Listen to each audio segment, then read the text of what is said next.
ഹേമ എന്താ വല്ലാതെ?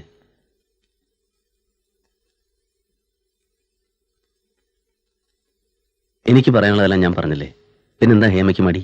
പറഞ്ഞോളൂ, എന്തായാലും പറഞ്ഞോളൂ. എനിക്ക് അമ്മയുണ്ട്, ചേച്ചിയുണ്ട്, ഒരനിയനുണ്ട്. അച്ഛൻ ഓർമ്മ വെച്ച കാലത്തെ ഞങ്ങളെ ഉപേക്ഷിച്ചു പോയതാ. അതുകൊണ്ടാണെന്ന് തോന്നുന്നു സുധിയെ അനുവിനെയും കണ്ടപ്പോൾ അവരുടെ ഡാഡിയും മമ്മിയും ഒരുമിച്ച് ചേർക്കണമെന്നൊക്കെ എനിക്ക് ആഗ്രഹം തോന്നിയത്. അമ്മയ്ക്കിപ്പോൾ കണ്ണ് കാണില്ല ഒട്ടും. ചേച്ചി ചികിത്സിച്ചിട്ടും മാറാത്തൊരു മഹാരോഗവുമായി വീട്ടിൽ തന്നെയുണ്ട്. ആകെയുള്ളൊരു പ്രതീക്ഷ അനിയനായിരുന്നു. 2 വർഷം മുമ്പ് അവനും തുടങ്ങി ഒരു തരം മാനസിക അസുഖം. അവർക്കൊക്കെ സ്നേഹമാണെന്നെ. അവരെ സ്നേഹിക്കാൻ ഞാൻ മാത്രമേ ഉള്ളൂ. അവിടേക്ക് എനിക്ക് മാത്രമായി ഒരുപാട് ക്ഷണങ്ങൾ വന്നിട്ടുണ്ട് വിവാഹത്തിന്. എനിക്കിഷ്ടമല്ല, അവർക്കൊന്നും ഇല്ലാത്തൊരു ജീവിതം എനിക്ക് മാത്രം എന്തിനാ? മനസ്സിന് ഒരുപാട് ബുദ്ധിമുട്ട് വരുമ്പോ ഞാൻ ഇവിടെ വന്ന് കുറച്ചു ദിവസം നിൽക്കും, എനിക്ക് ഭ്രാന്ത് പിടിക്കാതിരിക്കാൻ. കൂടുതലൊന്നും എന്നോട് ചോദിക്കരുത്. ഞാനിപ്പോ ജീവിതത്തിൽ ഏറ്റവും കൂടുതൽ ബഹുമാനിക്കുന്ന ഒരാളാണ് നിങ്ങൾ. നിങ്ങളെന്റെ ആരൊക്കെയോ ആണ് എന്നൊരു തോന്നൽ എനിക്കുണ്ട്. അത് മതി, അത് മാത്രം മതി. അതിനപ്പുറത്തോട്ടൊന്നും വേണ്ട. ദയവ് ഇത് നിങ്ങളിലേക്ക് എന്നെ വലിച്ചടുപ്പിക്കരുത്, പ്ലീസ് പ്ലീസ്.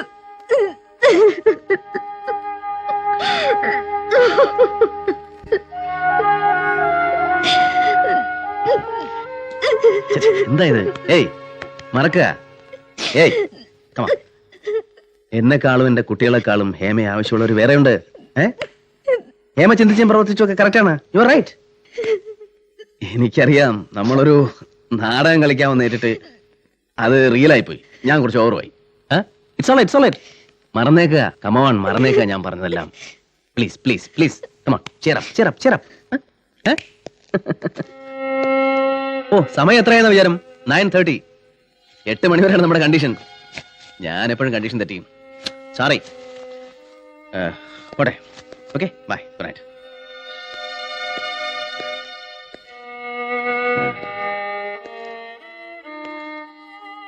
ഹേമ എനിക്കിഷ്ടം. അതുകൊണ്ട് തന്നെ ഹേമയുടെ ഇഷ്ടങ്ങൾ എൻ്റെ ഇഷ്ടങ്ങളാണ്. ഹേമയ്ക്ക് ഇഷ്ടമില്ലാത്ത ഒന്നും ചെയ്യരുത്. പിന്നെ സുധിയായിട്ടൊന്ന് കോംപ്രമൈസ് ആയി. അവനെ തല്ലിയതല്ലേ. Good night.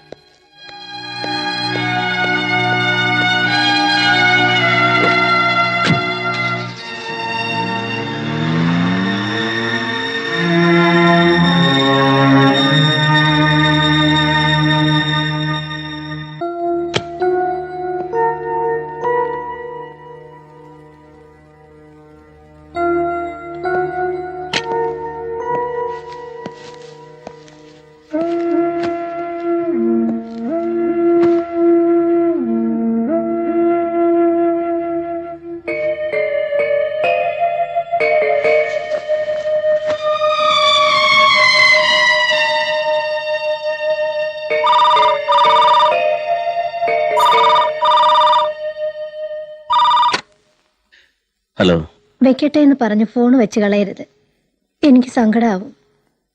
ഞാൻ കണ്ടിട്ടില്ലെങ്കിലും ആ പെണ്ണ് മനസ്സിൽ നിന്ന് പോകുന്നില്ല.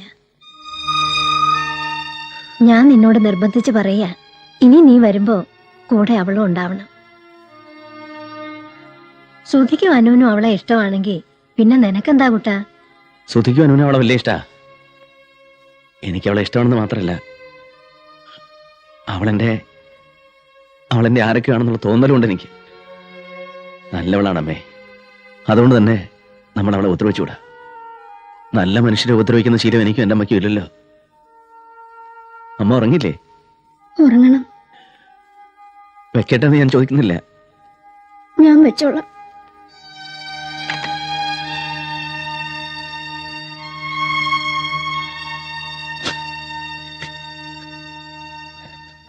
ഈ സ്നേഹമുള്ള കുട്ടികളെ വിട്ടിട്ട് പോവാൻ എനിക്കാവൂ? അവരുടെ ആ നല്ല ഡാഡിയെ വിട്ടിട്ട് പോവാൻ എനിക്കാവൂ? ആവില്ല, ഒരിക്കലും ആവില്ല.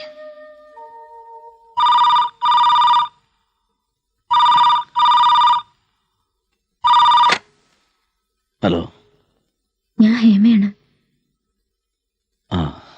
രാവിലെ എനിക്ക് എനിക്ക് ഒരിടം വരെ പോകണം. വൈകിട്ട് തിരിച്ചെത്തും. അതുവരെ സുധയും അനുവിനെയും. അവിടെ തന്നെ നിന്നോട്ടെ, ഞാൻ ഫ്രീ ആണ്. ഞാൻ അങ്ങോട്ട് വന്നോളാം. വെക്കട്ടെ. ആ.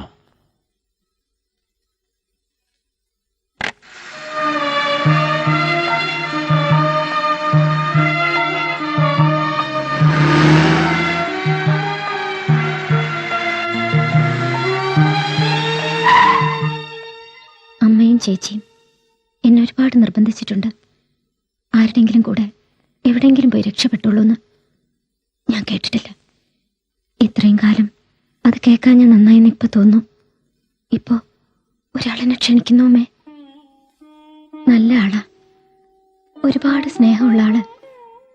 അദ്ദേഹത്തിന് എന്നെ വലിയ ഇഷ്ടമാണെന്ന് എനിക്ക് ഉറപ്പാ. അദ്ദേഹത്തിന് മാത്രമല്ല, അദ്ദേഹത്തിന്റെ കുട്ടികൾക്കും എന്നെ ഇഷ്ടം. അവരുടെ ക്ഷണം നിരസിക്കാൻ എനിക്കാവില്ല. എനിക്ക് പോണം അവരുടെ ജീവിതത്തിലേക്ക്, ആ സൗഭാഗ്യത്തിലേക്ക്. ഒരു പക്ഷേ വല്ലപ്പോഴൊക്കെ ഇനി വരാൻ പറ്റുള്ളൂ എന്നിരിക്കും. എന്നെ വെറുക്കരുത്. അനുവാദവും അനുഗ്രഹവും വാങ്ങാൻ വന്നതാണ് ഞാൻ. നിനക്ക് നല്ലതേ വരുമെന്ന് എന്റെ മനസ്സ് എപ്പോഴും പറയുന്നുണ്ടായിരുന്നു. ഇപ്പോ സന്തോഷായി. എനിക്കരയരുത് ഒന്നിനും. മോള് പോയിട്ട് വാ.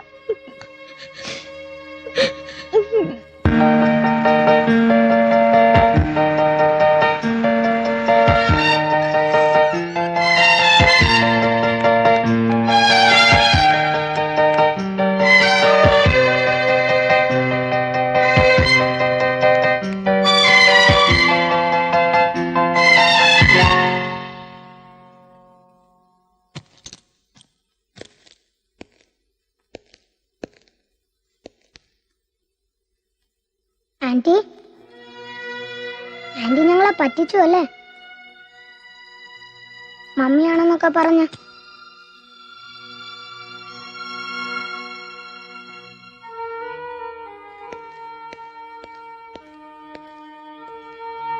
ഈ ബാംഗ്ലൂരും ഹേമയുടെ സ്നേഹതീരവും എൻ്റെ ഒരു ഭാഗ്യതീരമാണെന്നാണ് തോന്നുന്നത്. ഇത്രയും കാലം മനസ്സിൽ വെച്ചുകൊണ്ടിരുന്ന ഭാരം അത് ഞാൻ ഇറക്കി. എല്ലാം ഞാൻ അവരോട് പറഞ്ഞു. എല്ലാം എന്ന് പറഞ്ഞാൽ ഹേമയെ ഞാൻ ക്ഷണിച്ചതുൾപ്പെടെ. രസം അതല്ല, അവരൊരുപാട് വിഷമിക്കുന്നതാ ഞാൻ കരുതിയത്. പക്ഷേ ഡാഡി വിഷമിക്കണ്ടെന്നാ അവർ പറയുന്നത്. എങ്ങനെയുണ്ട്? പറഞ്ഞതിലും നേരത്തെ ഞാൻ ഹേമയെ ഫ്രീ ആക്കാണ്. കാണരുത്, വിളിക്കരുതെന്നൊക്കെയാണ് മുമ്പ് പറഞ്ഞിരുന്നത്. അത് വേണ്ട. എന്തിനും ഏത് നേരത്തും ഹേമയ്ക്കെന്നെ കാണാം, വിളിക്കാം, ഒരു സുഹൃത്തും നിലയിൽ. ഇതാണ് എന്റെ കാർഡ്. പോവാം. ആന്റിയോട് താങ്ക്സ് പറയ്. Thank you aunty. ഞങ്ങള് പോവാ.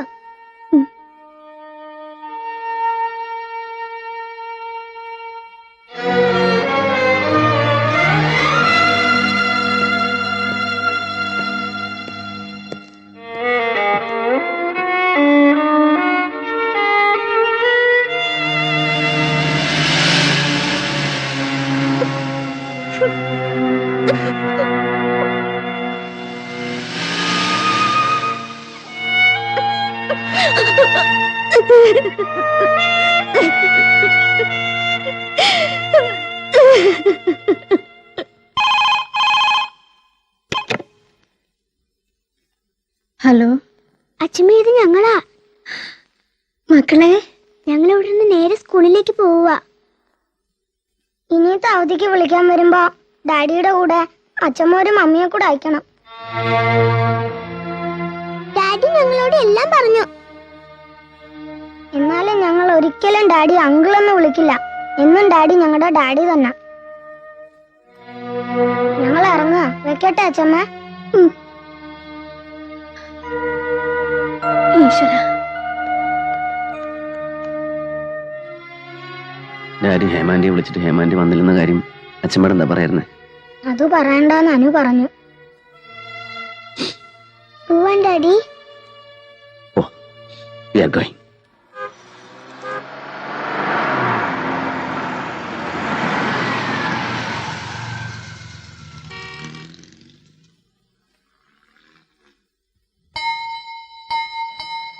സ്നേഹതീരം വിട്ട് പോവാണ്.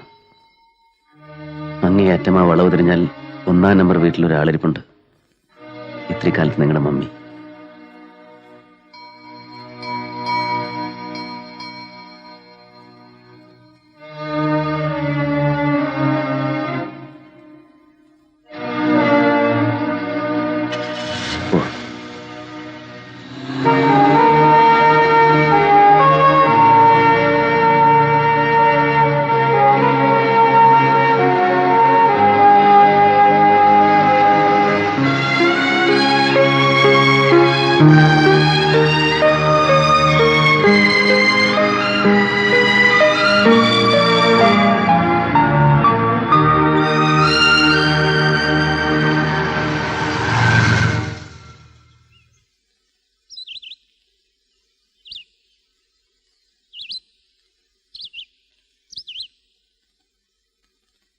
ശ്രുതിയോടും അനുവിനോടും അന്ന് എനിക്ക് മാപ്പ് ചോദിക്കാൻ പോലും പറ്റിയില്ല.